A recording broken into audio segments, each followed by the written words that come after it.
Welcome to Week's 2 video lecture. This lecture deals with decision-making in organizations and the role of information systems in facilitating those decisions.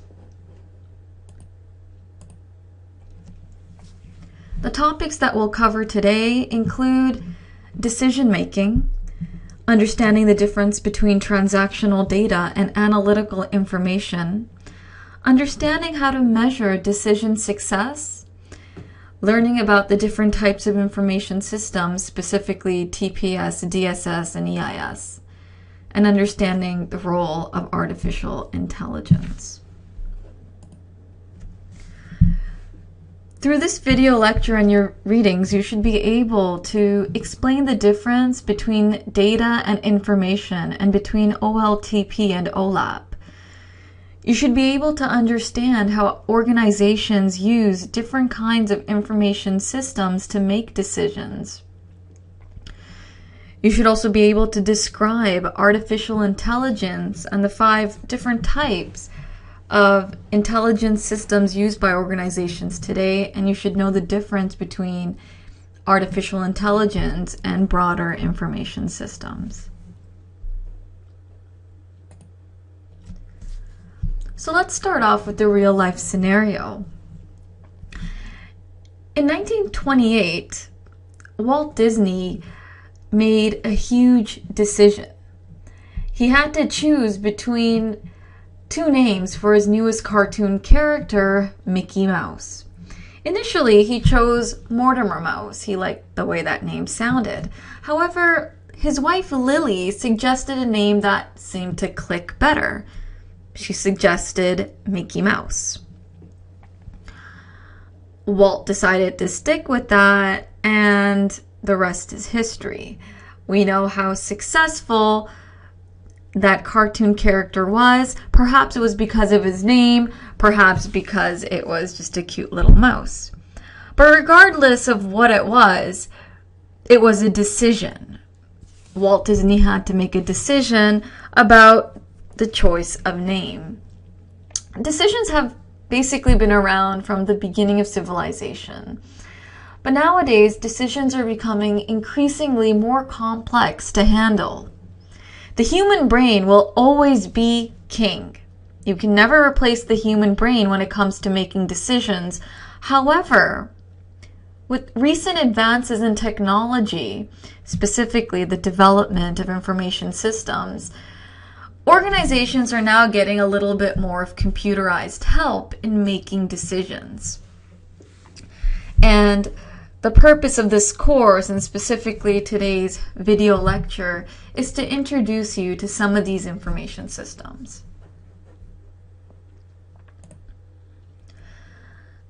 So how do you think an organization comes up with good decisions? Not every executive has a spouse with a knack for viral ideas.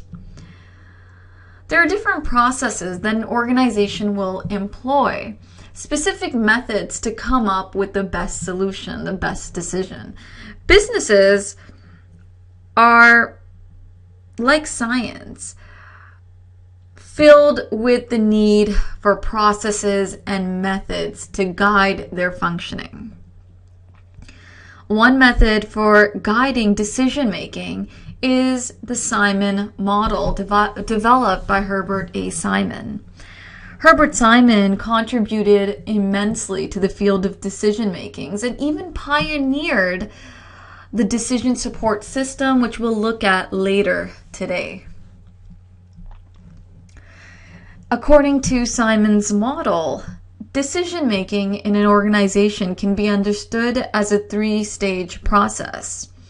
Stage 1 deals with intelligence, basically defining the problem and identifying and collecting data to help with that problem. Stage 2 is design, which deals with the generation of all sorts of solutions to the problem. And in stage 3,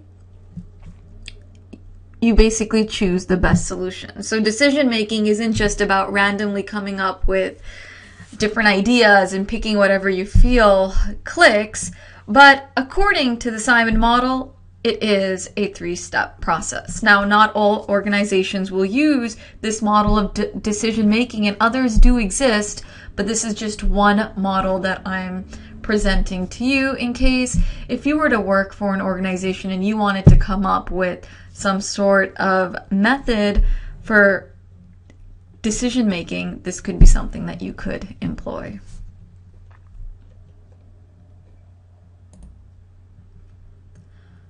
Now, there are a number of decision-making challenges.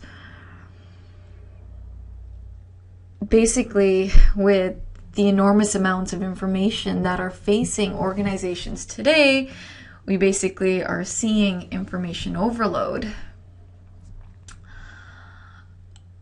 Organizations really need to step back and figure out how to make decisions. Some of the challenges that they're facing include analyzing large amounts of information and data.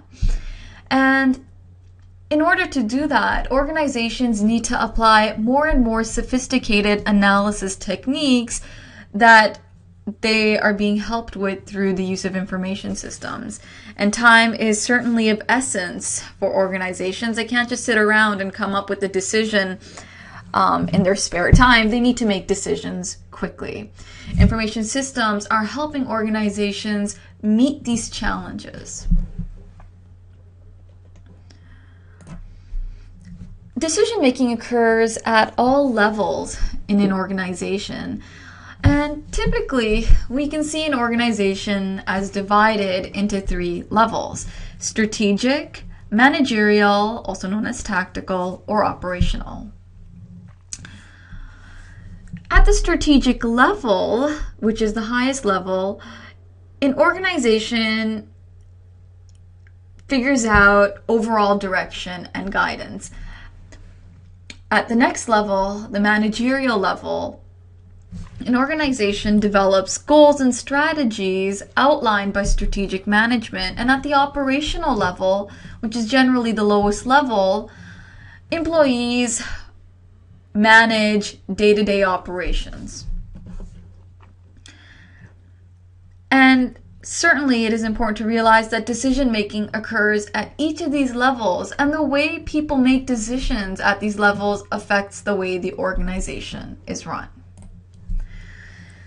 Now, starting from the bottom, at the operational level, employees make decisions that affect day-to-day operations. Because these are often repetitive and arise in situations where processes have been clearly identified and established, these decisions are structured.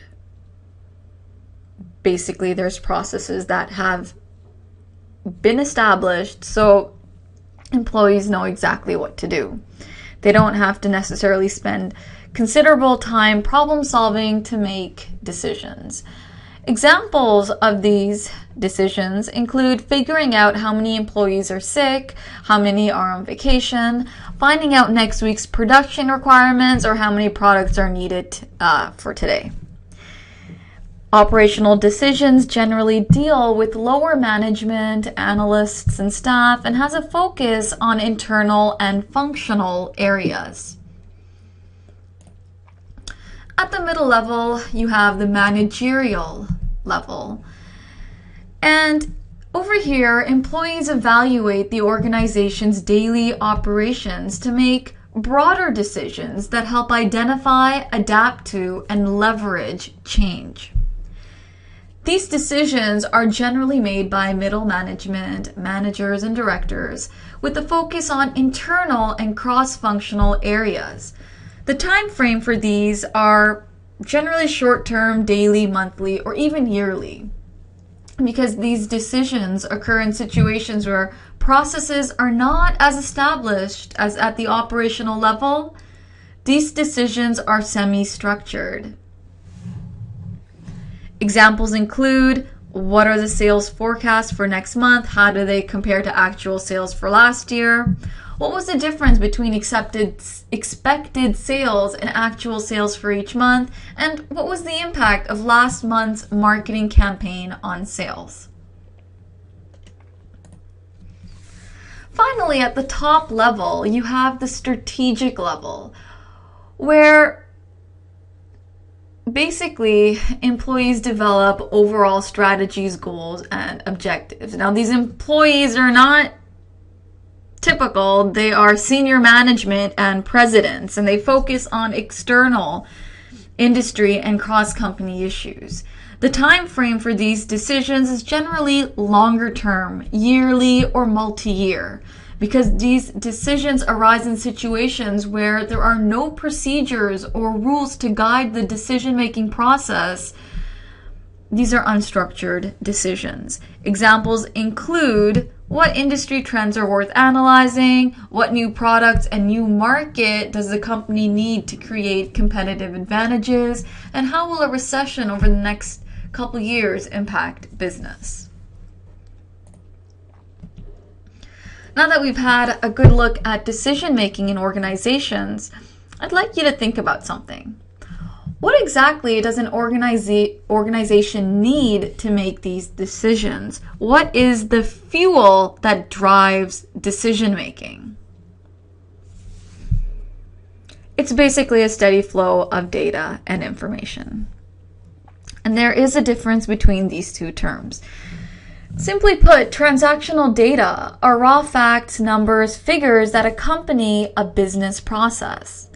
And analytical information is data that has been processed and summarized to derive meaning. For example, assume you are drawing out money from an ATM machine.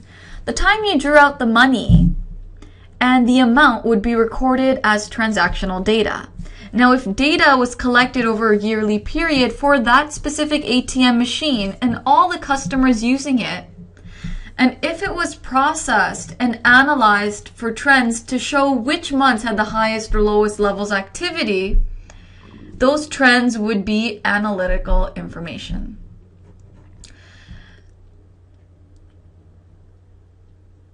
Now, in order to process data or information, two different methods occur, and these are known as OLTP and OLAP, online transactional processing and online analytical processing. As you move up through the organization's various levels, users move from requiring transactional data to analytical information, and the granularity of that changes as well. Granularity basically refers to the level of detail. At the lowest levels, you have very detailed facts and figures, but as you move up, you work with less details and more summaries and overall trends.